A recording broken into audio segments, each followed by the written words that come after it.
कर्ण और अर्जुन का भयंकर युद्ध। नमस्कार साथियों, मैं आ चुका हूँ फिर से नई कहानी लेकर आप सभी के लिए, तो अंत तक बने रहेगा। चलिए साथियों, सुनते हैं कहानी को। कर्ण और अर्जुन का युद्ध के लिए आगे बढ़ना।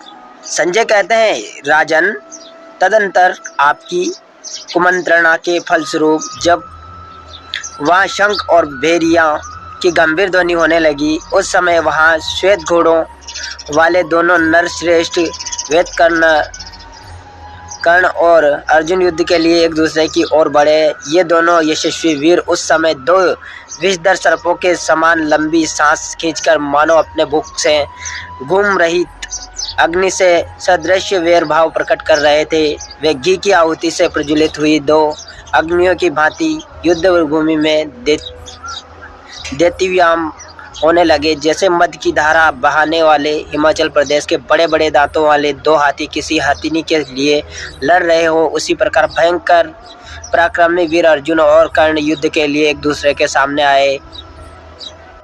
कर्ण और अर्जुन के बीच घमासान संग्राम, जिसके शिखर वृक्ष, लता, युग्म और औषधि सभी विशाल एक बड़े हुए हो, तथा जो नाना प्रकार के बड़े बड़े झरनों के उद्गम स्थान हो, ऐसे दो पर्वतों के समान वे महाबली कर्ण और अर्जुन आगे बढ़कर अपने महान अस्त्रों द्वारा एक दूसरे का आघात करने लगे।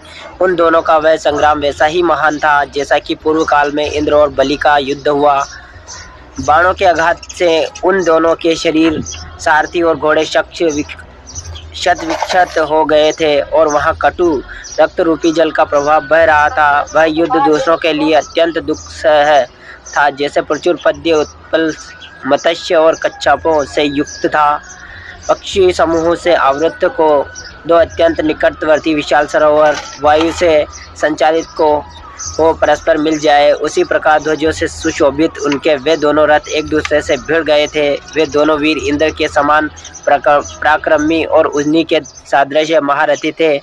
इंद्र के वज्र तुल्य बाणों से इंद्र और वृत्रासुर के समान वे एक दूसरे को चोट पहुंचाने लगे।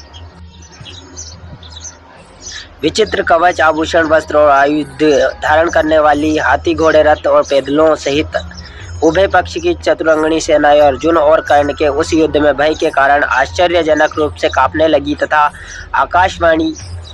आकाशवर्ती प्राणी भी भय से थर्रा उठे। जैसे महावाला हाथी किसी हाथी पर आक्रमण करता है, उसी प्रकार अर्जुन जब कर्ण के वध की इच्छा से उस पर धावा करने लगे, उस समय दर्शकों ने आनंदित हो सिंहनाद करते हुए अपने हाथ ऊपर उठा दिए और अंगुलियों में वस्त्र लेकर उन्हें हिलाना आरंभ किया।